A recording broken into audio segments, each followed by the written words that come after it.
Gaston? Oui. Moi, je m'excuse de tout ça. Je peux parler après. Vas-y. Moi, je crois que nous devons tous réfléchir en tant que les mangeants. On doit réfléchir. Parce que de ma vie, de ma façon de voir les choses, c'est que je vois que le monde évolue et le manjac reste sur place. On n'évolue pas avec le monde. Pourquoi je dis ça? Moi-même, je suis l'un des porte-garants de la culture manjac, raison pour laquelle, avec les collègues, on a créé une association qui s'appelle Ondema Manjako, parce qu'on veut défendre la culture manjac. Et on ne veut pas seulement défendre la culture manjac, que je l'avais déjà dit ici à Mantes. On veut aussi apprendre aux gens à parler le manjac pour nous jeunes qui sont nés ici et qui sont nés au Sénégal. Parce que moi, j'ai eu cette chance-là de bien comprendre la langue manjac et savoir bien parler. Parce que j'ai eu la chance de commencer à voyager de tout petit. Moi, je suis né au Sénégal et je suis parti en Guinée à l'âge de 2 ans. Ils m'ont ramené en Guinée. Je ne suis pas parti, je savais juste à peine marcher. Et je restais en Guinée-Bissau jusqu'à l'âge de 9 ans. On m'a encore ramené au Sénégal. Et au Sénégal, je restais quelques années. On m'a encore ramené en France. Ouh là là, voyager. Donc moi, je dis que dans notre culture, comme chaque culture de tout être humain au monde, il y a des points négatifs et des positifs. Et c'est ces négatifs-là que moi je dis, en se mettant nous tous, en réfléchissant bien, et voir qu'est-ce qui nous désunit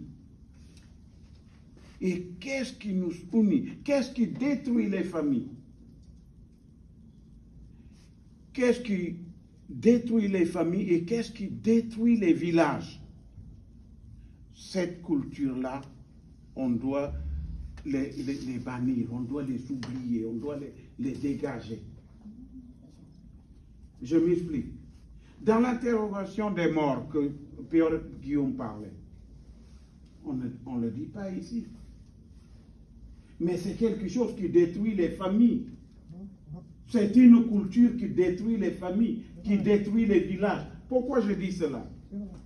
Moi, si ma mère elle est morte, mon père il est parti il y a déjà... Aujourd'hui, si ma mère elle est morte, on est tous de la même famille. Si on dit, ah, c'est ma mère qui était sur Papis, est-ce que je vais être ami avec Papis? Même si on s'entendait très bien, même si on était copains comme des petits cochons, on va se séparer avec Papis. Vous voyez? On ne va plus s'entendre avec Papis. Et nos enfants ne s'entendront pas. Donc cela, moi je dis, on doit oublier ça. On doit le retirer dans notre culture. Parce que ça nous désunit. Et ça détruit les villages. Ça, on doit le retirer. Moi, je suis malade. Au lieu d'aller voir le médecin, je vais aller voir Francisco parce qu'il est napéné. On a mis, bien sûr. Vous voyez, c'est un bon ami. Mais lui, il va me dire qui c'est qui est sur moi, qui c'est qui me fatigue. Je serai le copain avec cette personne-là, même si on s'entendait très bien. On ne s'entendrait plus. Et nos enfants ne s'entendront pas. Et vous savez, dans notre culture, on ne laisse pas l'écriture, mais on laisse les paroles. Donc ça va y aller, ça la séparation, ça va y aller de génération à génération. Moi je crois que ça, des choses qui nous font dissonner, qui nous font de tort, on doit commencer à travailler pour diminuer jusqu'à ce que ça se termine. Je ne dis pas, ce n'est pas quelque chose qui est sale, on va laver, mettre savonner, ça part, non. Mais c'est un travail de longue haleine. C'est à nous de dire oui, nous voulons finir avec ça, ce qui nous fait de mal. C'est à nous de travailler sur ça. Et dire oui, on veut travailler sur ça. Sinon, si on dit toujours, ah oui, c'est notre culture, on veut garder notre culture. C'est-à-dire qu'on le fera toujours. Et moi, je dis que c'est la bouche. Moi, dans le corps humain, la seule chose qui n'est pas bon, c'est la bouche. Pourquoi je dis cela? Parce que, n'oublions pas, aujourd'hui, c'est la bouche qui dit « Vive le président ». C'est la même bouche qui dira demain à bas le président. Alors, la bouche, c'est les enfants. Donc, c'est la bouche qui met les choses. Moi, je quittais en Guinée-Bissau à l'âge de 9 ans. Et je suis retourné qu'en 1993 pour la première fois. À l'époque, mon père, il vivait. Et ma mère est vivie jusqu'à aujourd'hui. Quand je suis arrivé au village, j'ai eu une cérémonie pour sacrifier une vache dans un truc que je n'ai jamais mis les pieds. Je ne connais pas. Je devrais sacrifier une vache. Et si je ne l'ai pas fait, même si je reviens ici ou que je reste là-bas, je ne vais pas vivre plus d'1 an. Donc, dites-moi, moi, je ne sais pas compter. Si on me demande 1 plus 2, moi, je dirais 50 plus. Dis-moi, de 93 à aujourd'hui, ça fait combien de temps? Hein? 27 ans. Ah, 27 ans? Ah, merci, je croyais que l'année n'était pas encore passée. C'est parce que cette cérémonie-là, je ne l'ai pas faite. Tout est dans la croyance. Quand tu crois quelque chose, il te fait peur, c'est la bouche qui te met dans cette chose-là. Et n'oublions pas, on est baptisé pour quitter certaines choses. Moi, je ne dis pas tout quitter, mais on est baptisé pour suivre Jésus. Donc, on ne peut pas, et on sait, quand on est baptisé, avant qu'on soit baptisé, les catéchistes ou les prêtres, ils nous ont dit, le diable, il vient avec toute la forme.